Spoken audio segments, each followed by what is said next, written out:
आज हम समझेंगे ध्वनि के बारे में। ध्वनि क्या है, वो उसकी प्रकृति क्या होती है, वो किस प्रकार एक जगह से दूसरी जगह पर चलती है और उसके संचरण के लिए माध्यम की जरूरत है या नहीं है। तो सबसे पहले हम जानेंगे नेचर के बारे में कि यानी कि इसकी प्रकृति क्या है। सबसे पहले समझेंगे नेचर। नेचर क्या है इसका प्रकृति। Sound is a form of energy. Sound क्या है? Sound is a form of energy. पहली चीज क्या है? Sound is a form of energy. यानी साउंड क्या है? ये एक प्रकार की एनर्जी है जो एक जगह से दूसरी जगह पर ट्रांसफर होती है और हमारे कानों पे जो सेंसेशन उत्पन्न करती है, यानी हमारे कानों को संवेदित करती है और हम उस ध्वनि को समझ लेते हैं। दूसरी चीज है कि इसका प्रोडक्शन कैसे होता है। प्रोडक्शन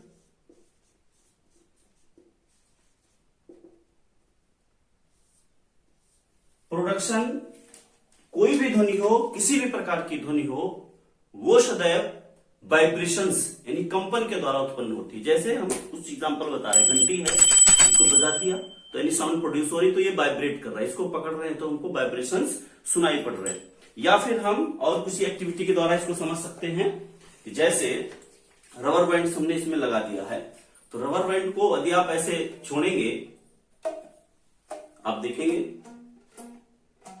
अलग अलग साउंड्स आपको सुनाई पड़ रहे हैं। इसको हम वाइब्रेट कर रहे हैं, ऐसे बार में टच करते हैं तो ये इसका वाइब्रेशन हमको महसूस होता है, इसको हम फील कर सकते हैं। यानी कि जो साउंड है वो प्रोड्यूस कैसे होती है? वाइब्रेशंस के द्वारा। तो इट इज प्रोड्यूस्ड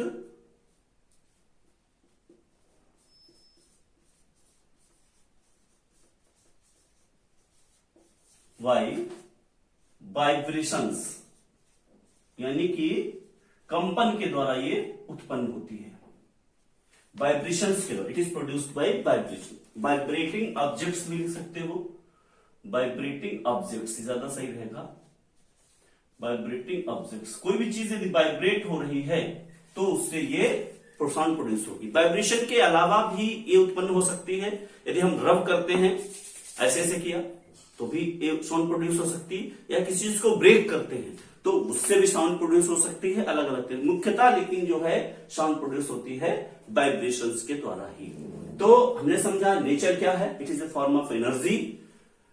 और प्रोडक्शन इसका कैसे होता है? ये होता है by the vibrating objects. By vibrating objects यानी वस्तुओं के कंपन के द्वारा ध्वनि उत्पन्न होती है। जैसे हम बोल रहे हैं तो यहां पे आप टच करेंगे तो आपको वाइब्रेशंस महसूस हो सकते हैं।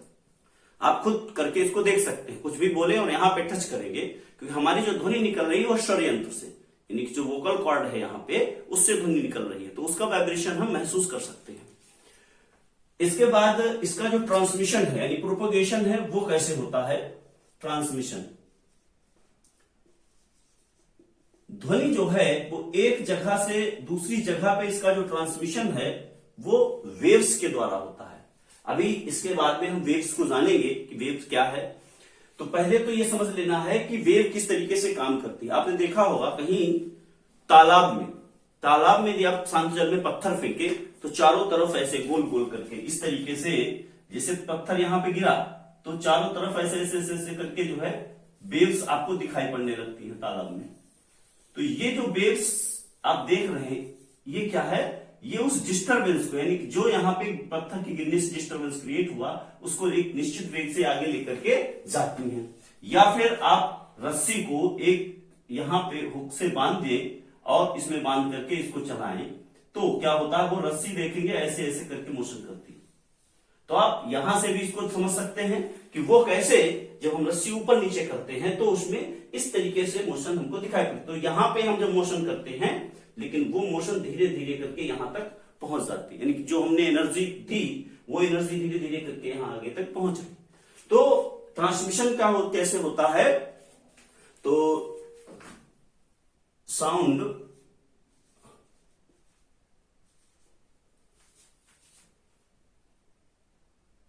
ट्रांसमिट्स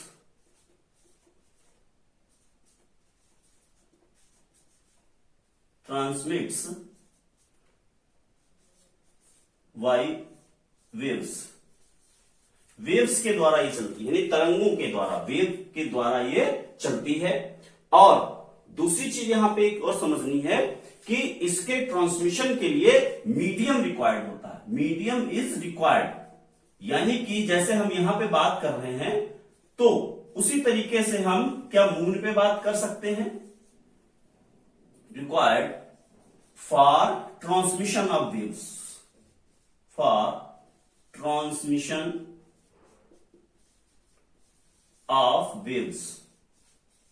वेव्स के ट्रांसमिशन के लिए हमको किसकी जरूरत पड़ती है, मीडियम की। जैसे हम यहां पे बात कर रहे हैं, लेकिन यदि हम मून पे पहुंच जाएं तो कैसा लगेगा, मतलब आपको ये तो लग रहा है कि कोई बोल रहा है लेकिन सुनाई नहीं पड़ रहा। क्यों? क्योंकि बीच में मीडियम नहीं है। तो जब मून पे जाएंगे तो वहां पे हमको हम नहीं सुन सकते एक दूसरे को, क्योंकि वहां पे एटमॉस्फेयर नहीं है। तो हमने यहां पे तीन चीजें समझी। क्या है sound? Sound is a form of energy that produces sensation on our hearing, sensation on our ears। दूसरा है प्रोडक्शन। प्रोडक्शन कैसे होता है? It is produced by vibrating objects. Transmission कैसे होता है? Sound transmits by waves. Medium is required for transmission of waves. Medium की जरूरत पड़ती है इसके ट्रांसमिशन के लिए। मीडियम कोई भी हो सकता है, मीडियम तीनों में ये चल सकती है। हवा में तो हम बात कर ही रहे हैं एक दूसरे से। मीडियम कौन कौन सा हो सकता है? ये सॉलिड में भी ट्रांसमिट हो सकती है, लिक्विड में भी हो सकती है और गैस में भी। सॉलिड के लिए जो कप फोन एक एक्सपेरिमेंट है उसको आप ट्राई कर सकते हैं। जैसे एक कप लेकर के हम उसमें यहां से एक रस्सी को बांध दें और दूसरी तरफ एक कप को बांध दें, तो अब जब इधर से कुछ बोला जाएगा तो यहां पे हमको साफ आवाज सुनाई पड़ेगी, यानी ये सॉलिड में भी साउंड जो है चल सकती है। गैस में हम लोग बात कर ही रहे हैं। और पानी का भी एक्सपेरिमेंट कर सकते हैं। पानी का भी हम एक्सपेरिमेंट करके दिखा सकते हैं कि किस तरीके से साउंड वेव प्रोपोगेट होती है पानी में। तो पानी में हम देख सकते हैं कि हमारे पास जो वेल है, हमने इसमें पानी ले लिया। अब इसको मैं पानी के अंदर डालता हूं। अब देखता हूं इसमें आवाज आ रही कि नहीं। आवाज आ रही। हमने इसको बिल्कुल पानी के अंदर आवाज साउंड प्रोड्यूस कर रहे हैं, लेकिन आवाज आ रही है। यानी कि हम इसको पानी में भी, यानी कि लिक्विड में भी ये प्रोपोगेट हो सकता है। तो ये तो हुआ ट्रांसमिशन की मीडियम की जरूरत है। मीडियम कौन सा होना चाहिए? सॉलिड, लिक्विड, गैस, कोई भी मीडियम यहां पर हो सकता है। तो चलिए अब हम बात करते हैं मुख्य रूप से वेव की। वेव फॉर्म में चलती है, तो वेव क्या है और कितने प्रकार की वेव्स होती है इसको हम समझते हैं पहले। Transfer of energy. Transfer of energy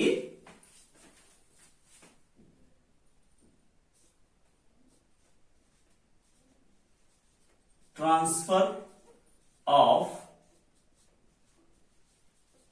energy through medium, यानी कि वो फिनोमेना जिसके द्वारा एनर्जी ट्रांसफर होती है from one place to another through a medium.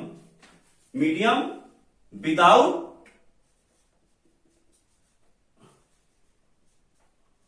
Moving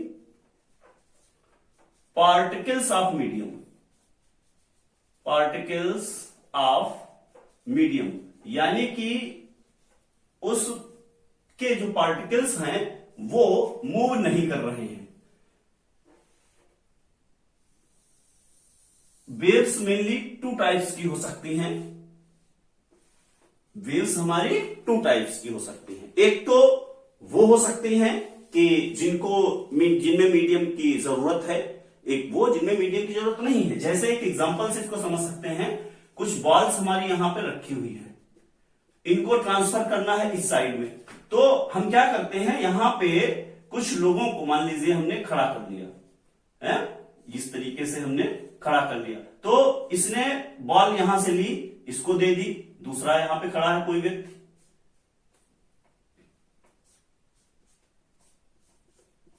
इसको बॉल दे दी, फिर अगला व्यक्ति है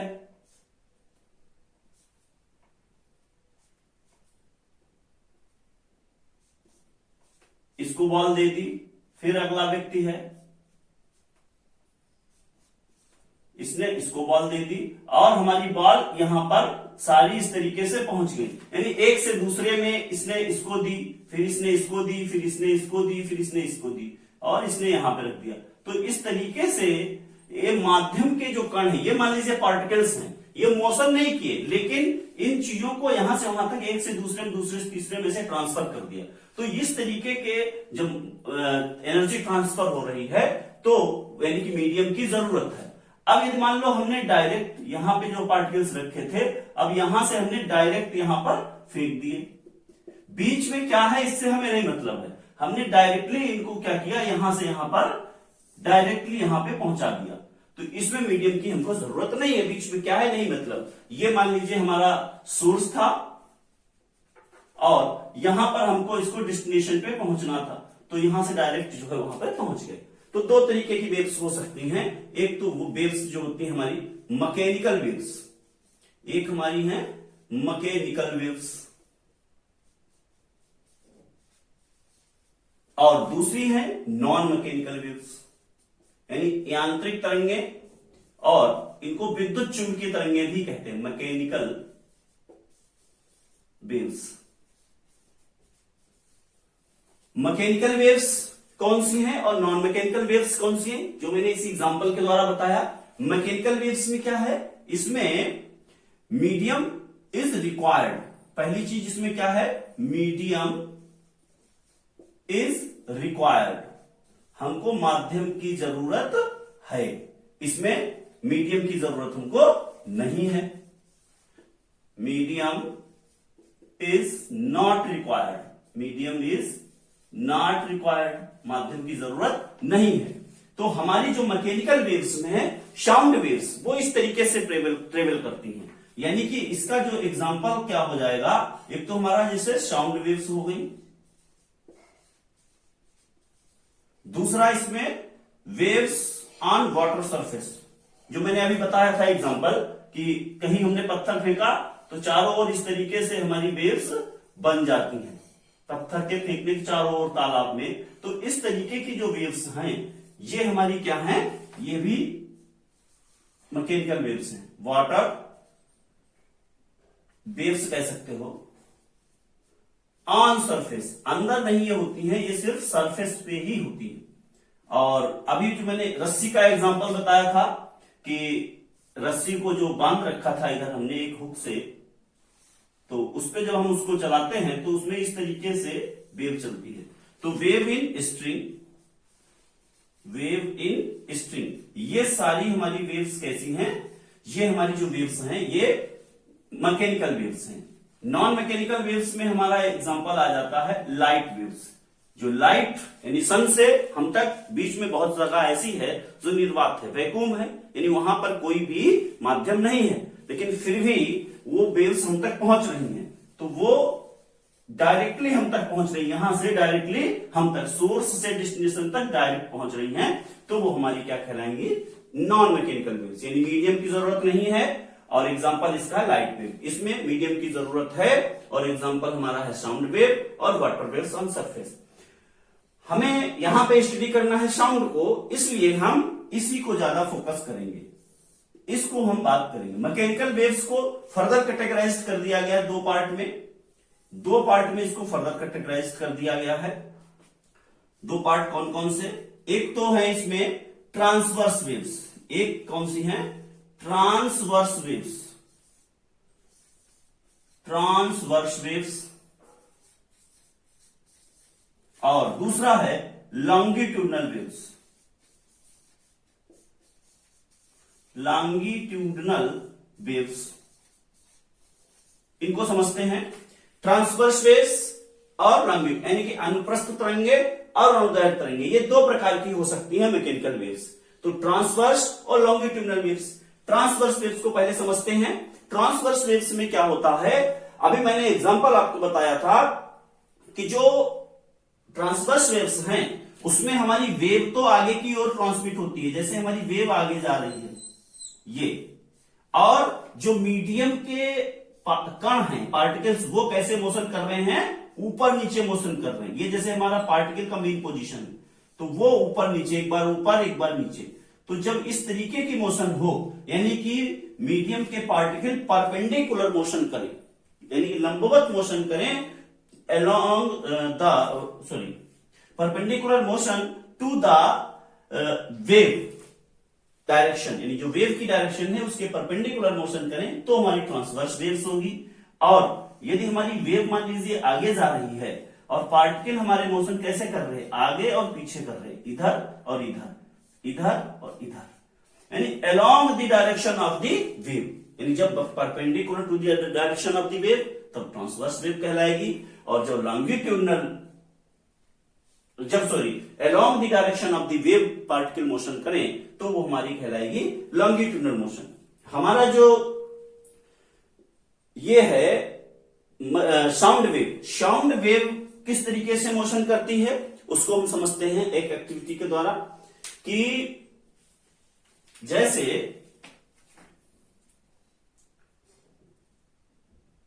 ट्यूनिंग फॉर्क है, ट्यूनिंग फॉर्क को जब हम वाइब्रेट करते हैं तो एक बार इसके ये बाहर की ओर जाते हैं, तो जब बाहर की ओर जाएंगे तब जो पार्टिकल्स हैं एयर के वो उन पे दबाव लगेगा और वो पास पास आ जाएंगे। फिर दूसरी बार अंदर की ओर जाएगा तो दूर दूर हो जाएंगे वेव पार्टिकल्स एयर पार्टिकल्स। फिर बाहर जाएगा तो फिर पास पास हो जाएंगे। तो देख रहे हो इनमें कैसे कैसे मोशन हो रहा है, आगे पीछे मोशन हो रहा है इस तरीके से। फिर पास पास और फिर दूर दूर, इसको हम इस तरीके से, यानी कि एक बार पास पास फिर दूर दूर, फिर पास पास,